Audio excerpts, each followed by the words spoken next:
Hello, fellow World of Tank Blitzers and future momrads. I'm Littlefinger, and I'm continuing on with our learning series video talking about your garage. Today I'm going to focus on rows 2 and 3. So I'm going to start with the missions button. I'm going to click on it, and it's going to open up this page that shows your 3 current missions. These missions vary based upon tier. Oftentimes they even vary based upon tank types. On the front of the badge there, it shows you what your reward is for completing the mission. Silver coins obviously are credits. The green star there is crew experience, and of course we also talked briefly in the previous video about the yellow and the light blue stars, and I'll touch on those a little bit later.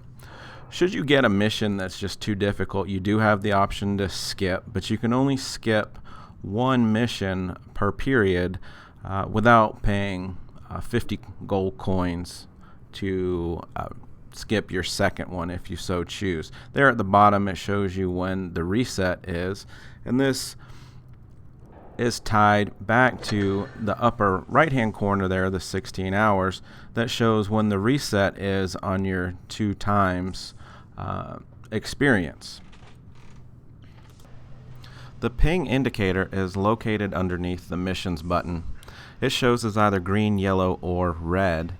And this is basically just a general idea of what you might experience in game as far as experience lag.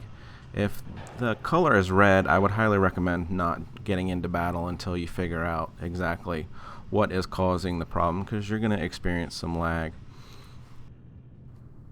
Moving to the right, the 100% crew is related to this specific tank. When you purchase a new tank, you start out at 50% crew and you have to work your way up by playing battles. You can, however, jump that to 75% by spending credits, or jump it straight to 100% by spending gold. I definitely recommend using credits, and if you have the gold, it's definitely in your advantage to do so. The crew button that I'm going to hit opens up your crew training, or you might hear this talked about as being perks. Now it's separated there by tank types on the left, and then each of these does something slightly different. So since we're on a medium tank, it's highlighted that. This one here is a level 6, which means that I have completed all of these levels here on the right. So I've accumulated 1 million experience points to get here. And what it does is it accelerates the gun reloading by 6%. And as you can see, for each level, it increases by 1%. So the crew training that I'm currently working on is Mentor. So this is very beneficial especially if you focus on one particular tank type and you max all of these out. It's certainly an in-game advantage for you.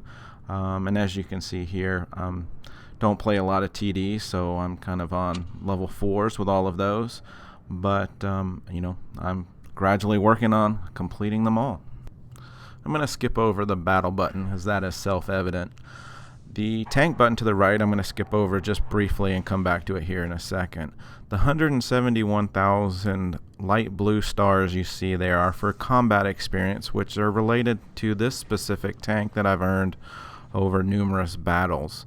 The clock on the very right is a countdown clock to when the combat experience bonus resets. So right now it's a 2-time bonus.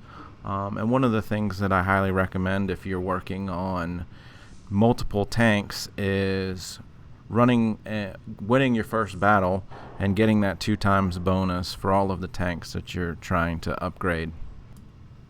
Okay, so now I'm going to click the tank icon located just to the right of the battle button. This takes you to your tank upgrade page. So as you can see, my current tank is a tier 8 medium, and I currently have a type 7 tracks and engine with a tier 8 turret and a tier 9 gun. So I focus primarily on upgrading the turret and gun first, and then leave the engine and the tracks until later. So, as you can see here, the Type 61 Tier 9 tank is 169,000 experience points, and I've earned 171. So, I'm going to go ahead and go through the motions of purchasing this tank. I select it, click on the display modules, and here you can see on the lower right hand corner, research cost of 169,000, purchase price of 3.6 million credits. So I'm going to hit the research button. And it takes me to this page, and it shows here that I've got available XP of 171 and free of 115, which you can also see in the top upper right hand corner. So I'm going to hit research tank. So now the tank's been researched, and I could go back and just leave it if I wanted to, or I can continue forward and purchase this tank. Okay, sorry about that, guys. I got interrupted there when I was about to talk about what to do with my crew on this new tank. So anyway, I'm back at the garage. I've just purchased the Type 61, and as you can see, it's showing a crew of 50%, which is not good. So I'm going to hit the crew button, and you can see here in the lower left hand corner that it's 160,000 credits for me to train them up to 75%. And under the vehicle characteristics on the right, you can see what that actually does for the mechanics of the tank. It increases everything obviously there. Particularly looking at rate of fire, it takes it to 7.6 rounds per minute. Now if I look at spending some gold and increasing this to 100%, I'm up to 8.57 rounds per minute. So you can see the importance of training your crew up to 100% and the advantage that gives you in game, especially when you add in the perks that we talked about earlier. So I'm going to go ahead and train this crew using gold. And so now, for every battle, now that it's 100%, my extra crew training goes towards those perks. Okay, so now my crew is trained to 100%. Let's look at upgrades to this tank. So I'm going to click on the tank button just to the right of the battle icon. So as you can see, everything is the lowest tier for this particular tank. Like I said before, I focus on the turret and the gun first. So it's going to be 31,000 experience points, which I could use my free experience points if I decided to. So let's look at what that might do for me. It automatically skips there down to the turret, and it shows you the amount of armor. So nothing's changed there from an armor perspective. Nothing's gone up. Everything's the same. It's just added a little bit of weight. So let's see what else this does. Okay, so here under fire, it's going to increase my rounds per minute and also decrease my aiming time. So you know, those are two positives. And typically the other thing is the turret will add hit points. This one adds an additional 70 hit points to the tank. I'm not convinced that this is worth spending 30,000 free experience points on right now. I'd like to run this tank once or twice just to get a feel for it before I decide to make that purchase. So I'm not going to click on the research button at this time. Okay guys, let's move down to the third row. I'm going to skip over the record just because there's a lot in there, but it's for the most part self-explanatory. Camouflage, you can purchase different styles here, even new rare styles that are out, and you can equip them for the different types of maps that are out there. For the lights and the mediums, I typically do not put camouflage. TDs, I definitely put camouflage because I'm sitting, and it just adds an additional concealment to the tank in battle. But it is an automatic expense that you get charged as soon as you hit that battle button. Consumables. So you only get to take 3 consumables into battle with you. What I always do, for the most part, I should say, is have a small repair kit, the multi-purpose repair kit, and adrenaline. And I always put them in the same order because this is the order that they're going to show up on your battle screen, and this way I always know where they're at. So if I catch fire, I can push the multi-pack and extinguish that fire. Now, there's some other options like the fire extinguisher, which would automatically engage should I catch on fire, which is kind of nice in the sense that you don't need to push a button and you can save yourself a few hit points there. The medical kit heals crew members. The engine obviously gives you a boost. The only thing I don't like about this is that it only lasts for 15 seconds. This can be good for your TDs if you want to get to a hiding spot, and sometimes with those heavies, but I prefer to carry the increased fuel, and I'll get to that in a second. Provisions, there's the standard fuel. You can see that increase 3% to your engine power and turret.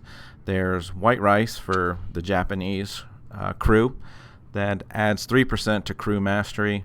There's improved fuel. I'm going to go ahead and put this on this tank since I don't have the upgraded engine yet. The one that I recommend that you carry every single time is this protective kit, and that's because of the 20% reduction to the chance of fire.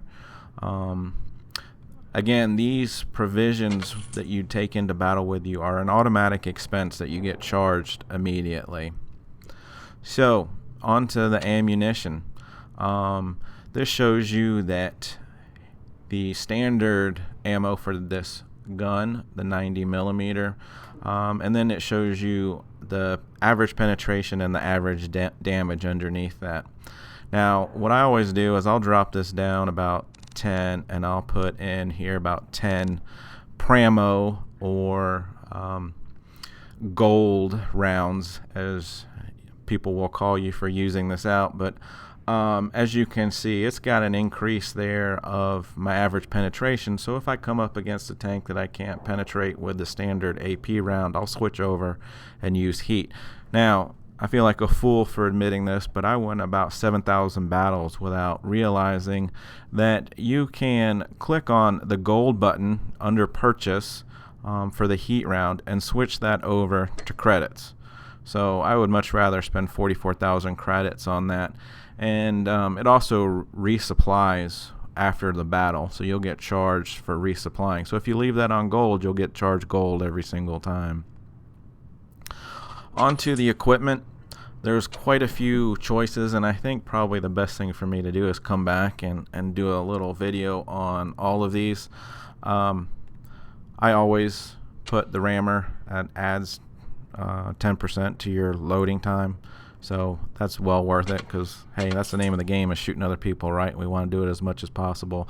And since this is a new tank, what I like to do is run it a couple times and just see what's going to be the best options for me here without spending the money on them. So I'm going to go back out to the home screen. Chat button, self-explanatory. All of you guys are using iPads and iPhones, so I think you can figure out how to use chat. The one item I do want to talk about here, though, is that if you're interested in finding somebody, let's see, that is in a particular clan, if you want to find out about that clan, there is an easier way of getting it to it than through the main menu, which I talked about yesterday. You can click on them and hit profile, and then you can see at the bottom here, clan profile. So this is a very quick way of getting to specific clans for people that you've friended. So back to the garage, and I think I'm going to go run a couple in this tank. So good luck out there, guys, and Little Finger out.